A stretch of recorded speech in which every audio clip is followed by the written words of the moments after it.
প্রিয় ছাত্রছাত্রী, আজকে তোমাদের আবারও ক্লাস 10 থেকে উচ্চতা এবং দূরত্ব অর্থাৎ 25 নম্বর অধ্যায় থেকে তোমাদের এবার 21 নম্বর অঙ্কটার সমাধান দেখাবো। চলো আগে 21 নম্বর অঙ্কটা পড়ে নিই। কি বলছে? বলছে একটি নদীর পাড়ের সঙ্গে লম্বভাবে একটি সেতু আছে। ঠিক আছে, তাহলে একটা নদীর পাড় এঁকে নিই। মনে করলাম এটা হচ্ছে একটা নদীর পাড়। ঠিক আছে, এটার সঙ্গে লম্বভাবে একটা সেতু আছে, থাকতেই পারে, তাই না? কোনো পাহাড়ি সিনে এরকম হয় নদীর সঙ্গে লম্বভাবে। তাহলে এইটা নদী, এইটা হচ্ছে সেতু। ঠিক আছে, সেতু আছে। সেতুটি একটি পাড়ের প্রান্ত থেকে নদীর পাড়ের প্রান্তের কিছু দূরে গেলাম। তাহলে কোথায় গেলাম? এখান থেকে কিছুটা দূরে গেলাম, নদীর পাড় বরাবর, নদীর পাড় বরাবর কিছুটা দূরে গেলাম, এই পর্যন্ত ধরো গেলাম। এবং দূরে গিয়ে যদি গেলে সেতুর অপর প্রান্তটি 25 ডিগ্রি কোণ দেখা যায়। মানে এখান থেকে এই যে কোণ, সেটা হচ্ছে 45 ডিগ্রি কোণে দেখা যায়। তাহলে এটা কত হলো? 45 হয়ে গেল। বলছে এবং পাড় ধরে আরো 400 মিটার গেলাম। কত মিটার? আরো, মনে করো এটা হচ্ছে 400 মিটার গেলাম। 400 মিটার গেলাম। এবার বলছে এই যে 400 মিটার গেলাম, এই 400 মিটার দূরে গেলে, সরে গেলে সেই প্রান্তটি 30 ডিগ্রি কোণে দেখা যায়। অর্থাৎ এই যে ব্রিজের অপর প্রান্তটি, সেটার প্রান্ত হয়ে যায় 30 মিটার। কত হয়ে যায়? 30 মিটার, মানে অবনতি কোণ হয়ে যায় 30 মিটার। তাহলে সেতুর দৈর্ঘ্যটি কত? অর্থাৎ সেতু হচ্ছে এটা, এটাকে আমরা ধরে নিলাম এক্স, এটাকে ধরলাম ওয়াই। এই ত্রিভুজটাকে মনে করলাম এ বি সি, এই জায়গাটা মনে করলাম বড় ত্রিভুজটাকে মনে করলাম এ বি ডি। ঠিক আছে, তাহলে আমি যদি এক্স এবং ওয়াই এর আগের রিলেশন যদি বের করতে পারি, তাহলে আমি এক্স এর মানটা বের করতে পারবো, তাই না? তাহলে যেগুলো ধরলাম সেটা আগে লিখবো। তার জন্য কি করব? সর্বপ্রথম অঙ্কে চলে আসবো। দেখো, অঙ্কে যেটা বলেছে সেটাই করতে হবে, যেরকম এগোতে হবে। তাহলে আমরা 21 নম্বর অঙ্ক ধরি। দেখো এখানে বলেছে সেতু অর্থাৎ ব্রিজ, সেতুটির দৈর্ঘ্য এ বি সমান সমান এক্স। কি একক? দেখো মিটার, এক্স মিটার। আমরা সেতুটার দৈর্ঘ্য ধরে নিলাম এক্স মিটার। এবং সেতুর প্রান্ত বি থেকে নদীর পাড় সি পর্যন্ত দূরত্ব সমান সমান ওয়াই মিটার। এটাও আমরা ধরে নিলাম, যেহেতু দেয়া নেই ধরে নিলাম। এবার যেগুলো প্রদত্ত, অর্থাৎ যেগুলো দেয়া আছে সেগুলো লিখতে হবে। প্রদত্ত কি দেয়া আছে? নদীর পাড় সি থেকে ডি পর্যন্ত দূরত্ব 400 মিটার, এটা দেয়া আছে, তাই না? আর কি দেয়া আছে? দুটো উন্নতি কোণ, অর্থাৎ কোণ।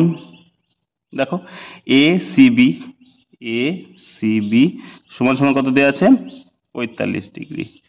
এবং আরেকটা কোণ দেয়া আছে, কোণ এটা কি? এ ডি বি সমান সমান 30 ডিগ্রি। এই দুটো কোণ দেয়া আছে। এবার আমরা কি করব? দুটো ত্রিভুজকে আলাদা করে তাদের মধ্যে কি এক্স ওয়াই রিলেশন বের করব, তারপরে এক্স এর মান বের করব, তাহলে অঙ্ক হয়ে যাবে। দেখো শুরু করছি। দেখো, অতএব ত্রিভুজ, প্রথমে ছোটটা নিচ্ছি, হ্যাঁ। ত্রিভুজ এ বি সি থেকে পাই কি পাচ্ছি? দেখো লম্ব ভূমি ধরে নিতে পারি, লম্ব বাই ভূমি সমান সমান কি বলতে পারি? ট্যান থিটা ধরতে পারি। তাহলে দেখো এখানে লম্বের মান আমরা জানি এক্স, ভূমির মান জানি ওয়াই, আর ট্যান থিটার মান জানি 45 ডিগ্রি। তাহলে 45 লিখলাম। তাহলে দেখো এখানে লিখতে পারি এক্স বাই ওয়াই, ট্যান 45 এর মান ওয়ান, অর্থাৎ এক্স সমান সমান ওয়াই, কারণ কোনো কোনো গুণ হলে কত হবে? একের সঙ্গে ওয়াই গুণ করলে। অতএব এক্স সমান সমান ওয়াই। এখান থেকে বুঝতে পারলাম যে অঙ্কে এক্স এরও যত মান, ওয়াই এরও তত মান। এবার চলে আসবো আমরা সেকেন্ড ত্রিভুজে। তাহলে এই যে টোটাল দৈর্ঘ্যটা কত বলো? বিডির দৈর্ঘ্য কত? সেটা আমরা পরবর্তী অঙ্কে ত্রিভুজে যাচ্ছি। আবার আমরা লিখতে পারি কি লিখতে পারি? এখান থেকে লিখতে পারি যে ত্রিভুজ এবার কি এ বি ডি, তাই না? এ বি ডি থেকে পাই, বা এ ডি বি, যার যেটা ইচ্ছা লিখতে পারো। এর বড় ত্রিভুজ, এবার এই যে ত্রিভুজ, বড় যে ত্রিভুজটা, সেটার ক্ষেত্রে ভাবছি থেকে পাই। এবার বড় ত্রিভুজটা নিয়ে আমরা কাজ করব। ঠিক আছে, এই যে বড় ত্রিভুজটা, তাহলে এখান থেকে পাই কি পাচ্ছি? দেখো তাহলে আমরা কি পাচ্ছি? আবার সে লম্ব বাই ভূমি সমান সমান ট্যান থিটা পাচ্ছি। তাহলে এখান থেকে লম্বের মান কত দেখো, লম্বের মান এক্স। আর দেখো ভূমির মান কত, ভূমি হচ্ছে বিডি, ভূমি কত বিডি, বিডি তাই না, ভূমি হচ্ছে বিডি সমান সমান ট্যান থিটা, সমান সমান ট্যান থিটা। তাহলে এখান থেকে দেখো বিডি, বিডি মানে হচ্ছে টোটাল রাশিটা, এই টোটাল রাশিটা। তাহলে বিডি সমান সমান আমরা লিখতে পারি ওয়াই প্লাস 400 সমান সমান, এবার ট্যান থিটার মান দেওয়া আছে দেখো 30 ডিগ্রি, কত ডিগ্রি দেওয়া আছে 30 ডিগ্রি। তাহলে এখান থেকে যদি আমরা সিম্পলিফিকেশন বা ক্যালকুলেশন করি, তাহলে আমরা জানি কি এই যে ওয়াই আছে, ওয়াই এর মান আর এক্স এর মান সমান, তাহলে আমরা লিখতে পারি এক্স বাই এক্স প্লাস 400 সমান সমান ট্যান এর মান হচ্ছে 1/√3। কারণ কি আমরা বের করেছি এক্স সমান সমান ওয়াই বা ওয়াই সমান সমান এক্স। এবার আমরা কোণে গুণ করব, তাহলে কোণে যদি গুণ করি তাহলে আমাদের কি আসছে দেখো, এক্স এর সঙ্গে √3 গুণ অর্থাৎ √3x, আর অনের সঙ্গে এক্স গুণ করলে এক্স, আর দেখো 400-র সঙ্গে যদি অন গুণ করি তাহলে কত হয় 400। এই হচ্ছে ব্যাপার। এবার এক্স রাশিগুলোকে আমরা কি করব, একদিকে নিয়ে যাব, এক্স রাশিগুলোকে একদিকে নিয়ে যাব। তাহলে √3x মাইনাস এক্স সমান সমান 400 হলো। তাহলে এখান থেকে যদি আমি এক্স কমন নিই তাহলে পাবো √3 মাইনাস 1 সমান সমান 400। দেখো ভালো করে বুঝো, √3 মাইনাস 1 সমান সমান 400। তাহলে আমি 400 √3 মাইনাস 1 এর সঙ্গে এক্সটা কি রূপে আছে, গুণ রূপে আছে। তাহলে এক্স সমান সমান আমরা কি লিখতে পারি 400 বাই √3 মাইনাস 1। দেখো এটা কি করণীয় নিরসক, তাহলে এটা যদি করণীয় নিরসক করি তাহলে আমি তোমাদের আবার এইখানে বের করে দেখাচ্ছি এদিকে।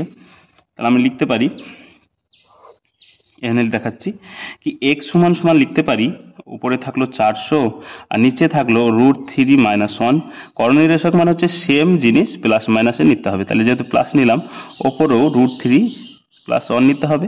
তাহলে এখানে নিচে চলে আসছে আমার কি 400 ইন্টু √3 প্লাস 1 তো থাকছেই, নিচে চলে আসছে দেখো a minus B, a plus B, অর্থাৎ a স্কয়ার মাইনাস বি স্কয়ারের সূত্র আমি এখানে অ্যাপ্লাই করতেই পারি।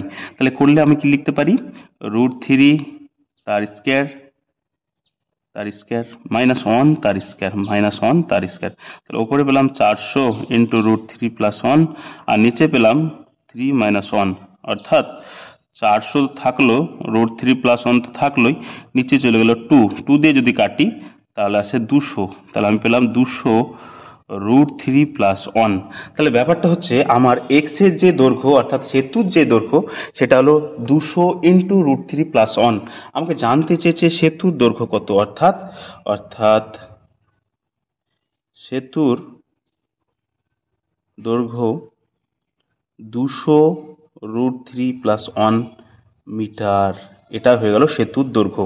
তোমরা ভালো করে অঙ্কটা পর্যবেক্ষণ করো, দেখো যদি কোথাও কোনো কমপ্লেন থাকে অবশ্যই আমাকে জানাও।